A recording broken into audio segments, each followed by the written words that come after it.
University of Portland volleyball continues its hot start. The nationally ranked cross-country programs lace up for another season. The university says goodbye to a historic building on campus, and we sit down with Vice President for Athletics, Scott Lakem. All that and more coming up now on Portside with the Pilots.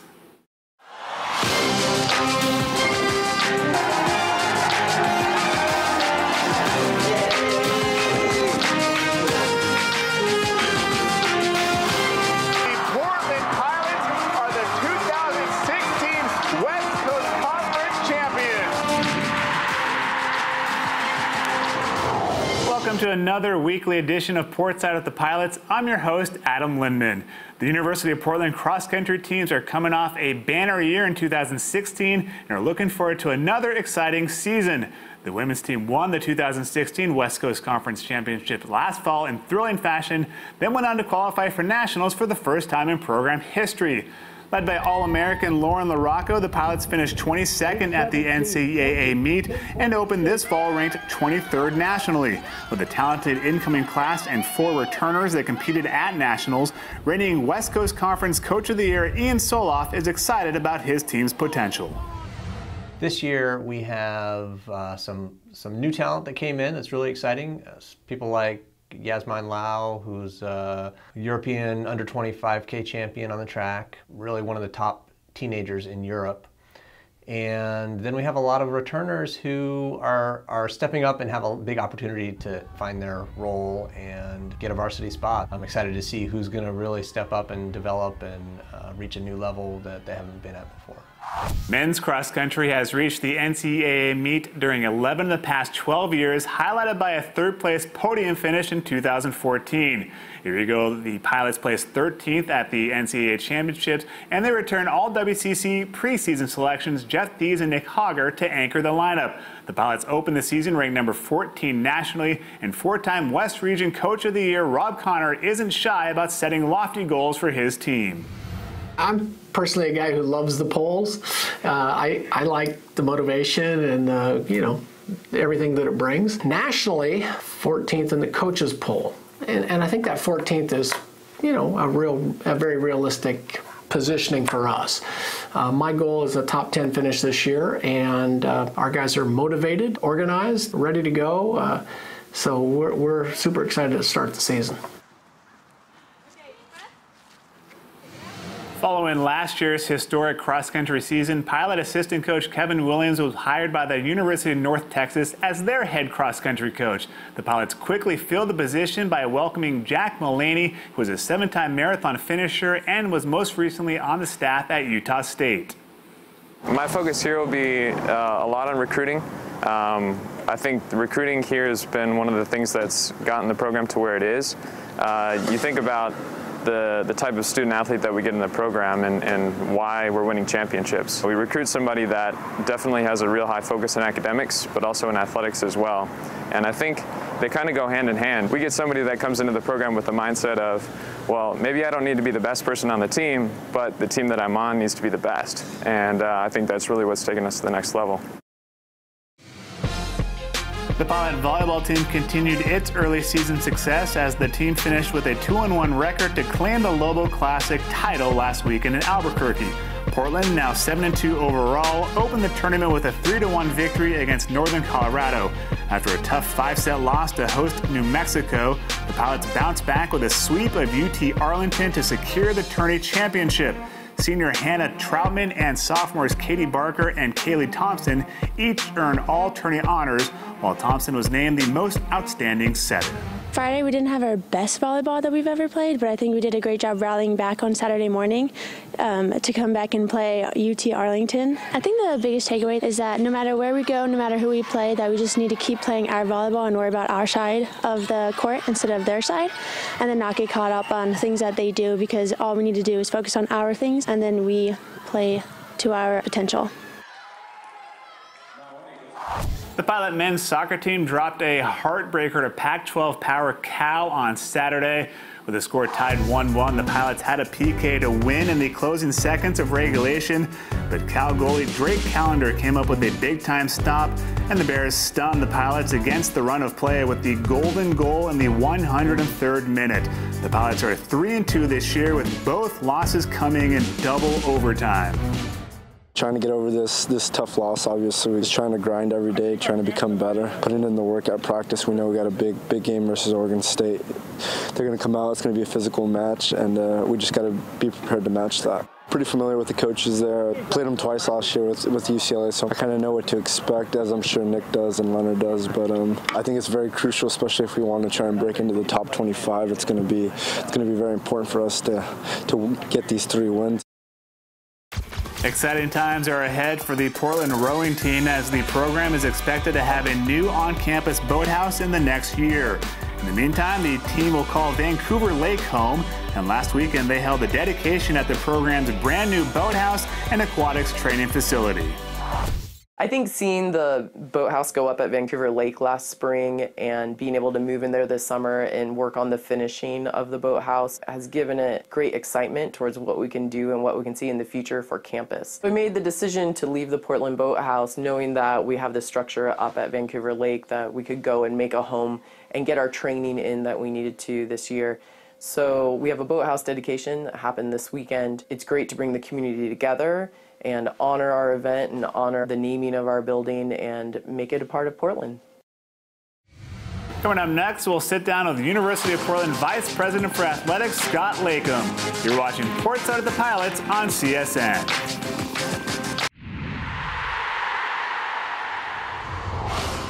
The Portland men's basketball team will participate in the prestigious PK80 tournament over Thanksgiving weekend. Honoring Nike's Phil Knight in advance of his 80th birthday, the 16-team event features the top Nike-sponsored schools in the nation and will be played at both the Rose Quarters Moda Center and Memorial Coliseum. The Pilots tip off the tournament on Thanksgiving morning against defending national champion North Carolina, live on ESPN. For more information, visit www.pkinvitational.com. Welcome back to Portside of the Pilots. We're joined now by University of Portland Vice President for Athletics, Scott Lakem. Scott, thanks for joining us. We just heard about one of the more exciting collegiate events ever, PK80. It's coming very soon to Portland. Talk about the role the University of Portland had in making the event a reality.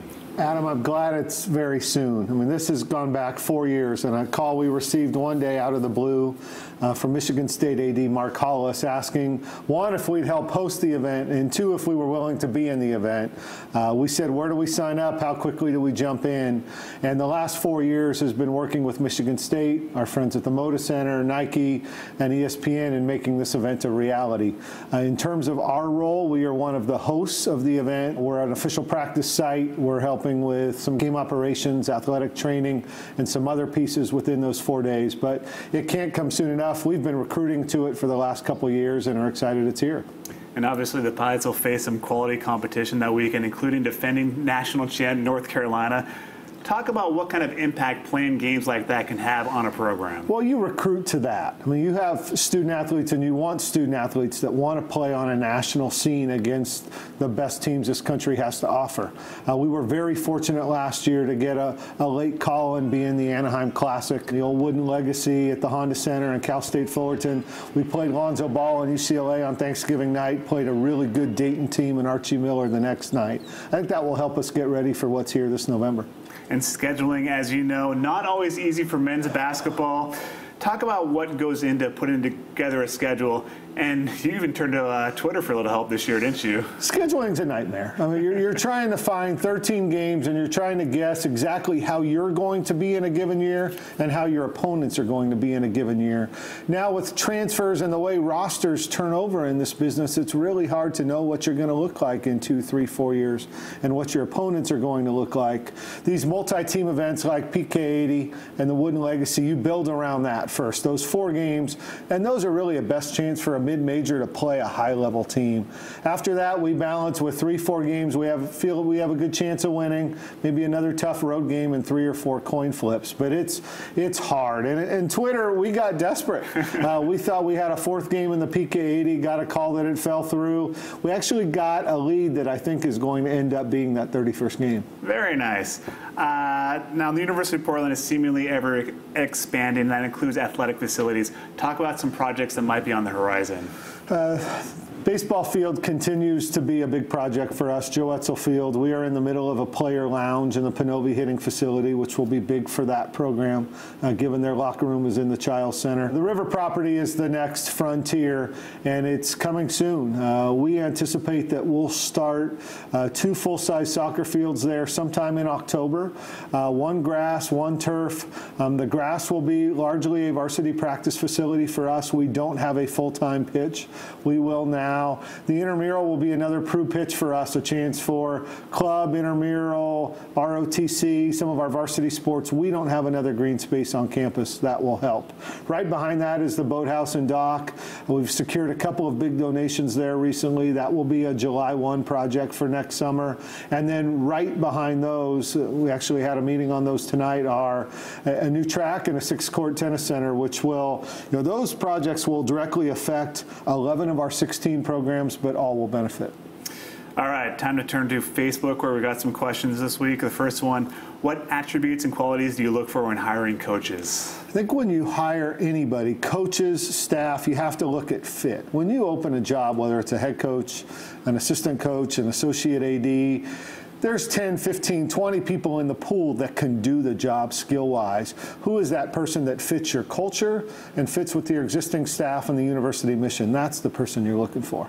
Another Facebook question, what is a skill set you've had to learn while on the job, and can you still shoot 3-pointers?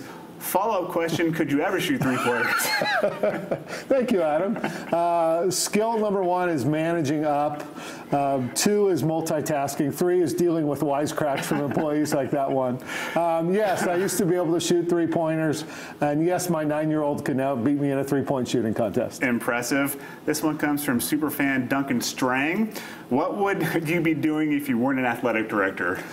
If I weren't an athletic director, I might still be in sports writing. I was lucky that Stanford plucked me out of a newsroom 24, 25 years ago, and that's probably where I would still be.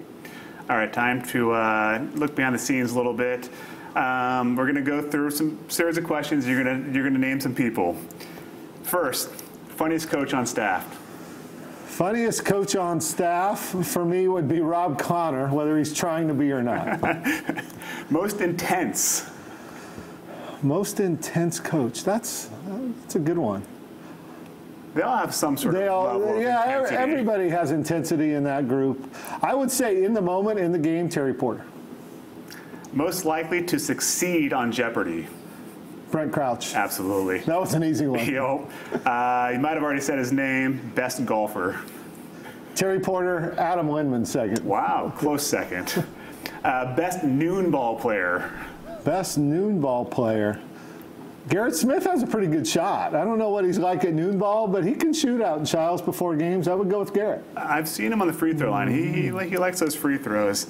And going back to best golfer real quick, I need to mention Drew Muscatel. Drew Muscatel, Jake Valentine also Absolutely. On that list from baseball as well. Hit it a mile. Yes. Last question, best sports information director. Noel Laprevat. Wow, Noel getting some love. Scott Lakem, thanks a ton for joining us. Thanks, Adam. It's been fun. Coming up next, we'll revisit some favorite stories about the iconic Howard Hall, the former home of Pilot Athletics, which came down this summer after a 90-year run. And we'll catch up with faculty athletics representative Gary Maleka on his role with the department. Portside of the Pilots continues after the break.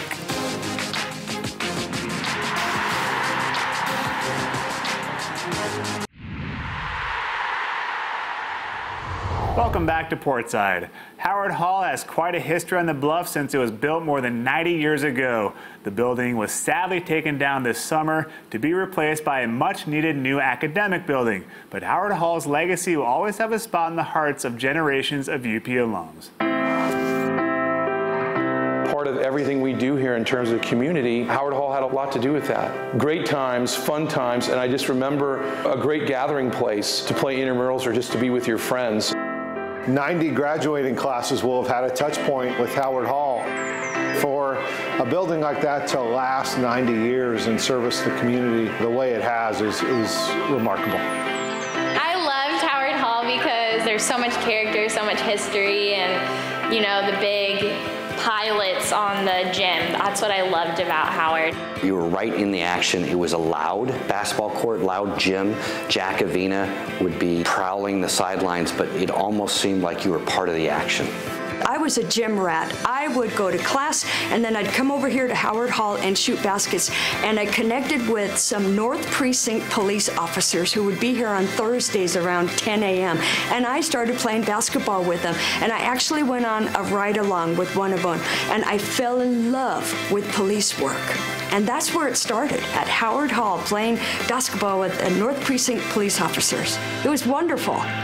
I can remember sitting in my office one day about 4:30, and Harry Glickman, the general manager of the Blazers, walked in. He says, "Joe, we got an expansion team, and we're looking for a place to call home for practice and so forth." So we were basically the home for the Blazers for a long time as their practice facility, and visiting teams came there too. And so it's kind of neat. You know, who's who in the NBA has been on Howard Hall's floor. Our early years as a Trailblazer, we came over here and we used to hire Hall as a place we all could gather and play. And so you talk about the very challenging ball handling places on the floor where all of a sudden you put the ball on the floor and it didn't come back up because it's a dead spot, or, you know, running into the stage, you have to worry about the stage and not that much space on the sidelines. The first thing I remember about Howard Hall when I walked into the gym was the floor, because it had springs up under the floor, and I was able to leap and jump higher than what I normally did. Funny thing, when I first started here, the dome was built the year before, and my freshman year, the dome had some issues, so they actually played a Division I collegiate game in Howard Hall. So I think that would have been the spring of 1986. You can look it up. So I went to the last Division I game at Howard, which was quite a spectacle, as you can imagine. For all the years that it gave us, I really appreciate it, and it helped to shape and develop, you know, who I am.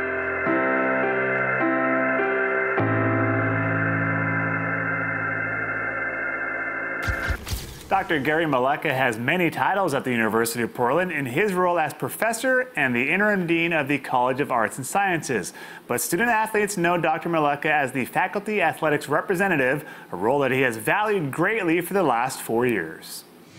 We're here to help you. That's our primary mission, is to help you succeed in the classroom. Our faculty are very supportive of student athletes, and we're more than willing to go the extra mile to help you out.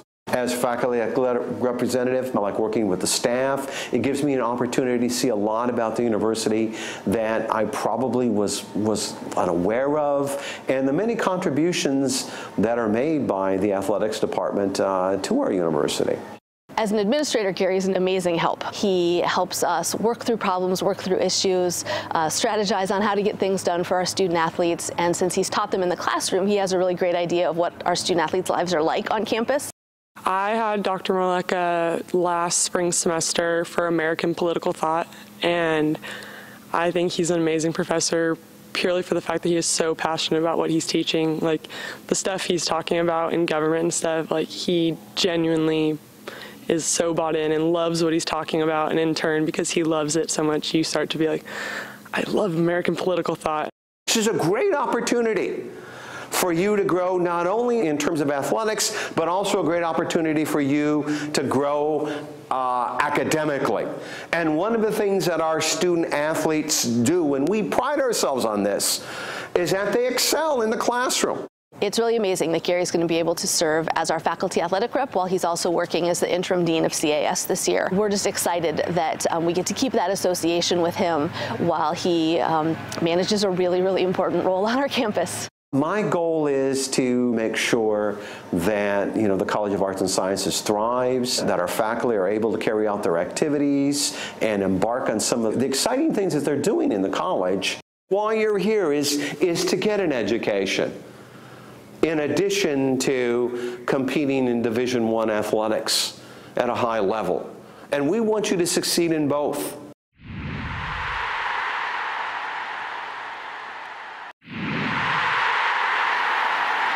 The Portland men's tennis team shocked the conference a year ago by claiming the program's first ever WCC regular season title.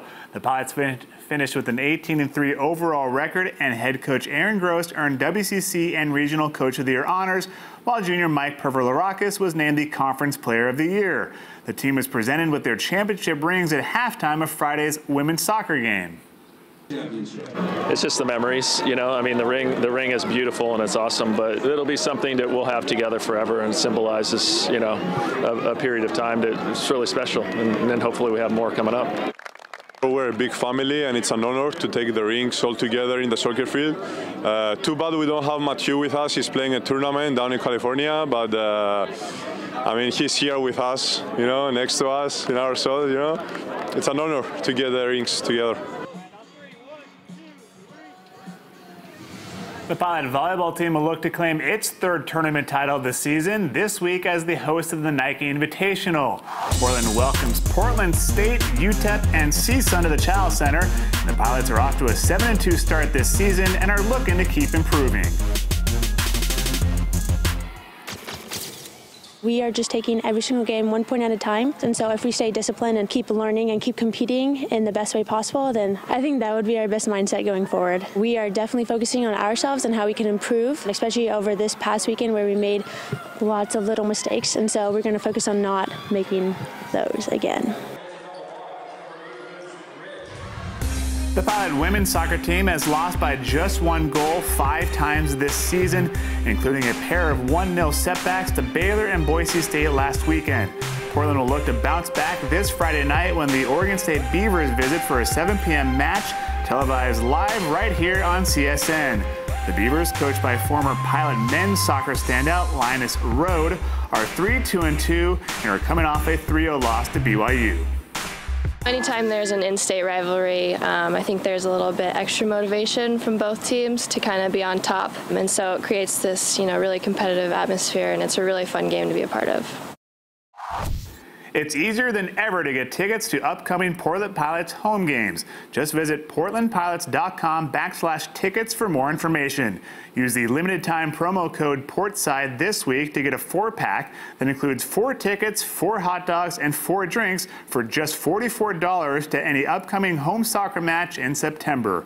Once again, visit portlandpilots.com/tickets today and use the promo code Portside. Be sure to send us any questions, requests for content, or just give us some feedback on the show on social media by using the hashtag Portside. Well, that will do it for this episode of Portside of the Pilots. We will see you next week.